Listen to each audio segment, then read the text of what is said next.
Et coucou tout le monde, on se retrouve aujourd'hui pour une nouvelle vidéo. Mais avant ça, n'hésitez pas à vous abonner à ma chaîne, à laisser un petit pouce bleu et laisser un petit commentaire à la fin de la vidéo. Et aujourd'hui, je vous donne 5 conseils pour mieux vous organiser sur vos 3 ans à l'IFSI. Premier conseil, il faut organiser ses semestres. Je dis organiser vos semestres, c'est avoir un classeur ou un trieur pour chaque semestre avec toutes vos unités d'enseignement, avec à l'intérieur vos cours et vos TP. Alors moi j'avais un classeur, ça c'est celui de ma 3e année, donc c'est dernier semestre, et j'ai mis des intercalaires pour séparer chaque unité d'enseignement. Sur mes petits intercalaires, j'ai mis des post-it avec les UE et le nombre de CTS que ça rapporte à chaque partiel. Et là mes cours avec mes TP. Deuxième conseil, ça va être de faire vos fiches. Bon, faire vos fiches, ça vous paraît basique, mais il ne faut pas prendre de retard en faisant vos fiches. Donc une fois que vous avez fait vos cours, vous avez fini d'écrire vos cours, faites vos fiches directement. Vous pouvez faire vos fiches comme à l'ancienne entre guillemets à la main, comme ça, sur vos fiches Bristol. Ou deuxième solution, vous avez l'application Canva. Canva qui est hyper pratique à utiliser pour faire toutes vos fiches et c'est hyper intuitif et vous avez plein de choses qui sont gratuites. Ce que je vous conseille également pour faire vos fiches, c'est de classer par unité d'enseignement une couleur. Donc en gros, par exemple, vous prenez la 2-2. Donc la 2-2, vous allez faire des fiches que d'une même couleur, ça va être par exemple bleu. La 2-4, vous allez faire que du rouge et comme ça, vous saurez les différencier directement vos fiches et savoir quelle unité vous révisez. Ça, c'est mes fiches à moi.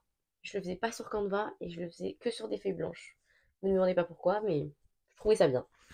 Troisième conseil, c'est de se faire un planning. Actuellement, j'en fais toujours, alors je ne suis plus à l'école, je le fais sur Canva aussi et je le fais au mois. Comme ça vous permet de savoir quand vous êtes à l'école, quand vous êtes en stage et d'avoir vos horaires de temps libre pour vos révisions et vos partiels. Je vous laisse également du temps pour vos activités extrascolaires, mais un planning, c'est hyper important dans ces études-là.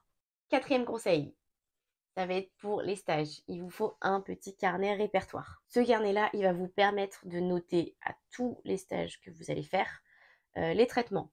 Donc comme ça, vous pouvez les noter dans l'ordre alphabétique. Et si vous avez un oubli, un doute, vous avez votre carnet où vous avez noté tous les traitements que vous avez déjà vus. Moi, je ne l'avais pas forcément fait, mais je trouve que c'est pratique. Parce que du coup, ça vous évite de faire des recherches sur votre téléphone. Vous avez un carnet, c'est papier, et ça passe mieux de regarder dans un carnet que sur son téléphone en stage. Cinquième et dernier conseil, ayez un carnet pour vos transmissions. Alors ce carnet-là, il va être surtout utile pour les stages avec des hospitalisations de longue durée.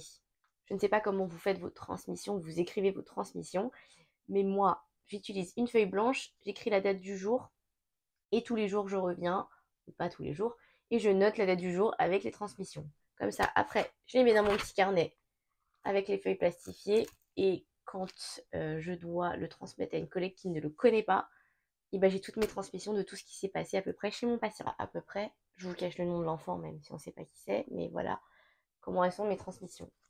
Et le petit cahier, il vient de chez Oxford, qui m'a été envoyé l'année dernière. C'est très pratique, je l'adore. C'est la fin de cette vidéo, j'espère qu'elle vous aura plu. N'hésitez pas à vous abonner à ma chaîne et on se retrouve très vite pour une nouvelle vidéo. Salut à tous!